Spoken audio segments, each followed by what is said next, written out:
নমো নমঃ শ্ৰীমদ ভগবত গীতামৃত।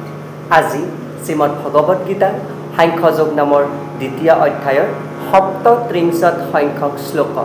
শ্লোকভাগী হৈছে এনেধৰণৰ: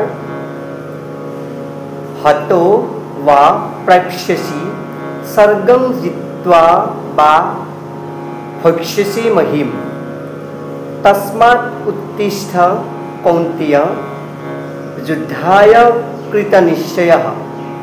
উক্ত শ্লোকভাগীৰ বক্তা হৈছে শ্ৰীমদ ভগৱত শ্ৰীকৃষ্ণ।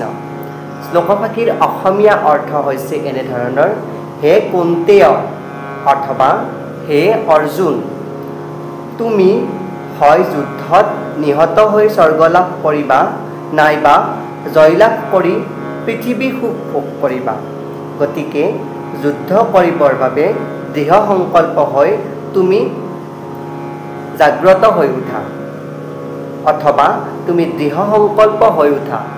এনেদৰে কোৱা প্ৰসংগত ভগৱান শ্ৰীকৃষ্ণই সখা অৰ্জুনৰ আগত বা কুন্তীপুত্ৰ অৰ্জুনৰ আগত এই বিশিষ্ট শ্লোকভাগীৰ অৱতাৰণা কৰিছে।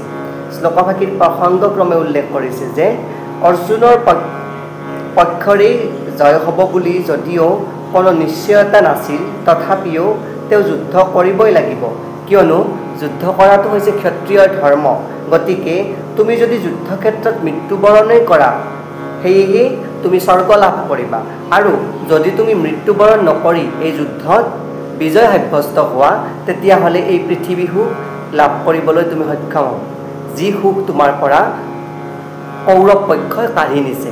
গতিকে তুমি দৃঢ় সংকল্প হোৱা আৰু এই ধৰ্মৰ যুদ্ধত ব্ৰতী হোৱা, আৰু তোমাৰ নিত্য কৰ্ম যি ক্ষত্ৰিয়ৰ প্ৰমুখ ধৰ্ম, তুমি সেয়াই কৰি তোমাৰ যি বিশিষ্টতা, যি ধনুৰ্বিদ্যা, যি তোমাৰ কৰ্ম, সেই কৰ্ম তুমি প্ৰদৰ্শন কৰা আৰু দৃঢ় সংকল্প হৈ উঠা।